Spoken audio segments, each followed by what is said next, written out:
Good morning, dear student. Now start class 10th chemistry के बाद biology first chapter life process video का जो part है 7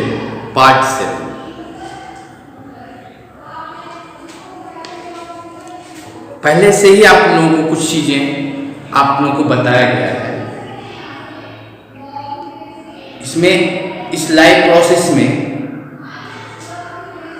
शुरुआत में अगर हम शुरू से इसका बात कर लें थोड़ा सा तो जरूरी होता है बात करना। यानी जीवन की जो अंदर होने वाली प्रक्रियाएं हैं वो हमारे शरीर के अंग तंत्र पर निर्भर करती है, ऑर्गन सिस्टम पर, जिसमें सबसे पहले भोजन या न्यूट्रिशनल सिस्टम से स्टार्ट किया है, पोषण की विधि को स्टार्ट किया है। यानी सबसे पहले प्लांट के अंदर आप लोगों को ऑटोट्रॉफिक न्यूट्रिशन के अंतर्गत फोटोसिंथेसिस की बात की गई, जिसमें भोजन प्लांट अपना स्वयं बनाता है। इसके बाद हिट्रोट्रॉपिक न्यूट्रिशन की बात आती है तो होलोजोइक न्यूट्रिशन, क्योंकि भोजन लेने के आधार पर saprophytic nutrition, parasitic nutrition, holozoic nutrition, इस तरह इन सबों की भी बात किया गया है आप लोगों से कि भोजन के पूरे भाग को हम पूरी गट यानी एलिमेंट्री कैनाल में पास कराते हैं। यानी well developed organ alimentary canal, यानी एक सेल के जीव अमीबा के अंदर भी होलोजोइक न्यूट्रिशन होता है, जो उनके एक सेल के अंदर ही डाइजेस्ट हो जाता है। जो जगह होती है, प्लेस होती है, फूड वैक्यूल होता है। यानी उसके अंदर फूड वैक्यूल होता है जो स्यूडोपोडिया के माध्यम से किसी भोजन के पार्टिकल को पकड़कर फूड वैक्यूल्स में डाल देता है और अंत में एक्शन ऑफ एंजाइम्स, इसके बाद डाइजेस्ट होता है भोजन। इसके बाद मूल न्यूट्रिएंट बॉडी में एब्जॉर्ब कर लेता है। बाकी जो एक्सक्रिएशन सिस्टम, बाकी उसकी ही सेल्स के माध्यम से डिफ्यूजन, एक शब्द का बात बार बार हो रही है कि किसी भी एक सेल से बाहर हो रही है, कोई चीज़ बाहर या अंदर, बाहर से अंदर की तरफ जा रही है, तो हमारा शरीर का जो कंसंट्रेशन है कि किसी चीज़ की सांद्रता है, किसी गैस की अधिक सांद्रता या कम सांद्रता, इस तरह अधिक और कम होने की वजह से कोई ज़्यादा वाला कम की तरफ प्रवेश कर जाता है। यानी सांद्रता हमेशा वो बराबर करना चाहिए कि बराबर हो जाए। चीज़ें जो है बाहर के वातावरण और अंदर के वातावरण में से वो बराबर हो जाए। कम बेसी होना यानी कोई ना कोई चीज़ अंदर की चीज़ बाहर, बाहर की चीज़ अंदर होती है। चाहे वो सेल टू सेल की बात कर ले या सेल और बाहर की बात कर ले, क्योंकि अगर बाहर की हम नहीं बात करेंगे तो प्लांट भी रेस्पायरेशन करता है, और प्लांट के लिए रेस्पायरेशन करने के लिए उनको भी जरूरत पड़ती है ऑक्सीजन की। तो कहीं ना कहीं वो भी कार्बन डाइऑक्साइड और ऑक्सीजन को यूज करता है, या अपने बॉडी के अंदर जो ऑक्सीजन बना दे रहा है उसको पुनः रेस्पायरेशन में यूज कर लेता है और कार्बन डाइऑक्साइड बनाती है। यानी दिन भर प्लांट जो है बॉडी के अंदर से कार्बन डाइऑक्साइड बनती है, लेकिन रात में फोटोसिंथेसिस क्रिया नहीं होती है, फोटो की क्रिया नहीं होती है, इसलिए रात को रेस्पायरेशन होती है। यानी रेस्पायरेशन के जरिए प्लांट अपना एनर्जी, अपने शरीर की एनर्जी को डेवलप किया रहता है, क्योंकि रेस्पायरेशन यानी सेलुलर रेस्पायरेशन जिस तरह एनिमल्स में किया जा रहा है, उसी तरह प्लांट के अंदर भी सेलुलर रेस्पायरेशन होता है। Same pattern, glucose, oxygen, oxidize and carbon dioxide and water and energy, उस एनर्जी से पुनः अपने क्रियाओं को, अपने अंदर की डार्क रिएक्शन के दौरान जो भोजन बनाने का काम कर रहा है उसको सतर्क कर रहा है। उस दौरान कार्बन डाइऑक्साइड जो बनेगी प्लांट के अंदर, वो क्या होगा, रात के समय बाहर निकलेगा। यानी कि रात के समय पेड़ ट्री जो है कार्बन डाइऑक्साइड निकालता है due to the respiration system. तो बात हम रेस्पायरेशन सिस्टम की ही हम बात करने लगे हैं, क्योंकि यही मूल है। बाकी डाइजेशन सिस्टम आपको मालूम है, एलिमेंट्री कैनाल, पुनः हम पीछे भेजते हैं, आगे और पीछे दोनों बातें हो जा रही है। ध्यान से इसको हम समझने की प्रयास करेंगे। हम बात कर रहे थे डाइजेशन सिस्टम में न्यूट्रिशनल जो एलिमेंट्री कैनाल मानो ह्यूमन डाइजेशन सिस्टम में mouth cavity, oesophagus, food pipe बोला गया है, स्टमच बोला गया है, इसके बाद small intestine and the large intestine and last rectum and anus, ये सब इसके साथ जुड़ा हुआ ग्लैंड है, पैंक्रियाज है, लीवर है एंड सलाइवरी ग्लैंड है। इसमें से कुछ जूसें निकलते हैं जो विशेष भोजन के पार्ट को डाइजेशन छोटे छोटे भागों में बांटता है। आगे हम आपको रेस्पायरेशन के बारे में आपको बताया गया था कि रेस्पायरेशन जो है आपके सेल के अंदर होता है, इसलिए सेलुलर रेस्पायरेशन होता है। सबसे पहले हम बात करते हैं शुरुआत में क्या होता है, यानी यहाँ पर हम बात करते हैं respiration animal first for all breathing mechanism. पहले हम बात करते हैं ब्रीथिंग मैकेनिज्म यानी सांस लेने की क्रिया विधि। सांस लेने की क्रिया विधि करने के लिए हमारी बॉडी यानी चेस्ट कैविटी जिसमें रिब्स होता है, छाती की हड्डी को हम रिब्स बोलते हैं, ये रिब्स और इसके नीचे लगा हुआ एक कार्टिलेजिनस डायफ्राम होता है जो लचीला होती है, ये फ्लैट हो जाती है या डोम शेप हो जाती है। यानी फ्लैट हो जाने का मतलब होता है आप चेस्ट कैविटी के अंदर का जो वॉल्यूम है वो कम हो जाता है, और डोम शेप होने का मतलब होता है कि चेस्ट कैविटी की जो वॉल्यूम है अंदर, चेस्ट कैविटी की जो वॉल्यूम अंदर है, जो आयतन है वो बढ़ जाता है, यानी घट जाता है यानी बढ़ जाता है। इस घटने यानी बढ़ने की वजह से जो चेस्ट कैविटी में लंग्स है वो फिर क्या होता है, पुश होता है, यानी एयर प्रेशर ज़्यादा होगी तो वो दबेगा, यानी लंग्स दबेगा, लंग दबेगा तो जो लंग्स के अंदर की हवा है वो बाहर की तरफ जाएगा, और पुनः जैसे ही सीधा होगा यानी जैसे ही डोम शेप होगा वैसे हम सांस को पुनः क्या कर देंगे अंदर की तरफ, यानी अंदर का एयर प्रेशर कम है, बाहर का एयर प्रेशर ज़्यादा है। ऐसे हम समझ लें बात को। जब हमारे बॉडी चेस्ट कहने का मतलब हमारे बॉडी की जो चेस्ट कैविटी है, एयर प्रेशर अगर ज़्यादा है बाहर के इन्वायरमेंटल से तो प्रेशर यानी अंदर की हवा बाहर जाएगी, और जैसे ही बाहर की एयर प्रेशर ज़्यादा है अंदर की एयर प्रेशर तो बाहर की हवा अंदर जाएगी। इस तरह जो है क्रिया होती है जिसमें रिब्स, चेस्ट कैविटी और डायफ्राम का सबसे बड़ा सहयोग होता है। इसमें 3 स्टेप होती है। पहला जो इंस्पायरेशन यानी intake, take air and gaseous exchange. अब यहीं पर हम कोई हवा को लेते हैं, इंस्पायरेशन करते हैं तो हवा का एक्सचेंज होता है, यानी ऑक्सीजन जो है सेल के अंदर जाएगा और सेल में बने हुए कार्बन डाइऑक्साइड को लंग्स में डालेगा, तो वो एक क्रिया होती है। यानी इस तरह जो है एक्सचेंज ऑफ गैस हो गया, इसके बाद पुनः चेंज हो गया, पुनः हम एक्सपायरेशन करेंगे यानी हम सांस को छोड़ेंगे। I hope have understand dear student and physically process and breathing mechanism complete.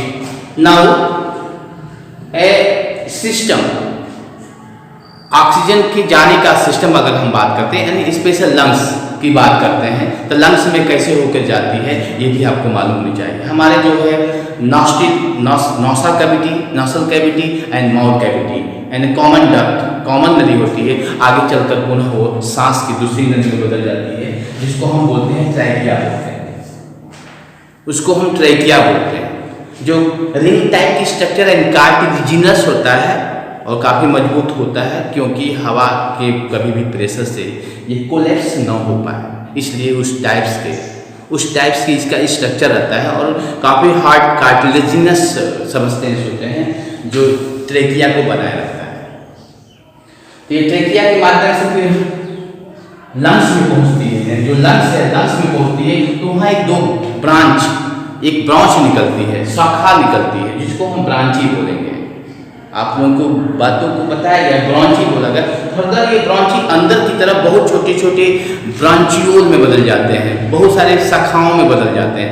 ऐसे शाखाएं बदलने के दौरान बीच बीच में जो है ग्रेप्स लाइक गुच्छे की तरफ एल्वोलाई एयर सैक बन जाता है, और इसी एयर सैक में बहुत सारे ब्लड कैपिलरीज होते हैं, बहुत numerous blood capillaries situated in alveoli क्योंकि इसी एल्वोलाई में ऑक्सीजन आके रुक जाती है और यहीं से एल्वोलाई से ही बाय डिफ्यूजन प्रोसेस के माध्यम से गैसों का एक्सचेंज होना शुरू हो जाता है।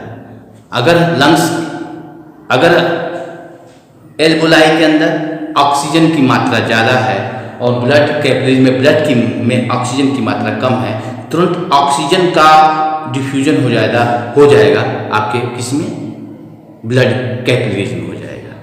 इसके बाद अगर हम बात करते हैं कार्बन डाइऑक्साइड की मात्रा ब्लड कैपिलरीज में ज़्यादा है और एयर सैक में कम है, तो कार्बन डाइऑक्साइड छोड़ देगा किसमें, एयर सैक में छोड़ देगा। इस तरह जो है डिफ्यूजन के आधार पर, लोअर और हायर कंसंट्रेशन के आधार पर एक दूसरा, क्योंकि ऑक्सीजन को लेने के लिए बॉडी में हीमोग्लोबिन होता है, हीमोग्लोबिन इसको कैच करता है, तो कहीं ना कहीं कुछ कारणों की वजह से उसको कैच करने की पावर होती है, यानी डिफ्यूज हो जाता है। तो एल्वोलाई के अंदर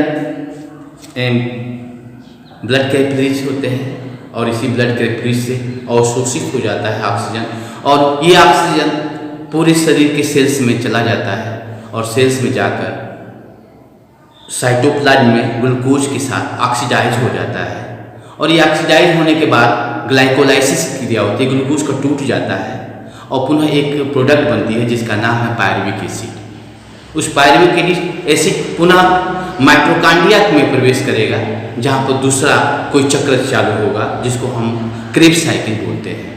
क्रेब्स साइकिल के दौरान जो पायरुविक एसिड है कंप्लीट जो है अलग अलग कार्बनिक कंपाउंडों में टूटता जाता है और उसी दौरान एटीपी एनर्जी जनरेट होती है और पूरी तरह से एक मॉलिक्यूल ग्लूकोज के टूटने से लगभग यानी कंप्लीट 38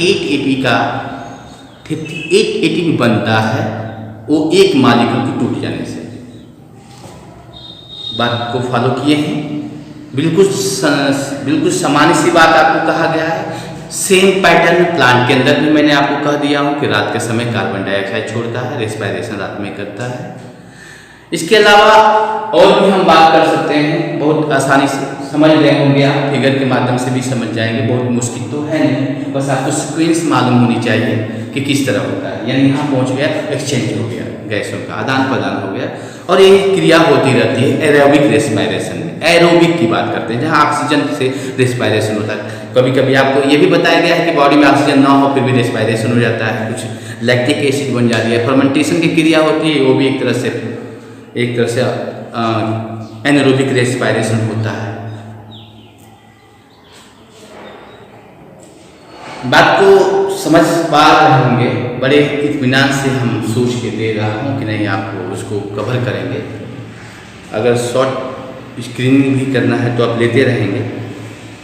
अब रही बात आपको एटीपी जो बनती है रियल में हमारे सेल्स के अंदर एडीपी के रूप में पाया जाता है, एडीपी के रूप में पाया जाता है। इससे इसको बात समझिए कि जब रेस्पिरेशन होता है तो कम से कम उसमें 3 स्टेप होती है।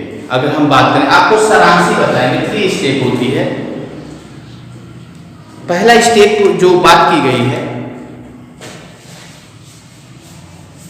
ग्लाइकोलाइसिस की बात की गई है, ग्लाइकोलाइसिस, जिसमें ग्लूकोज टूट जाती है।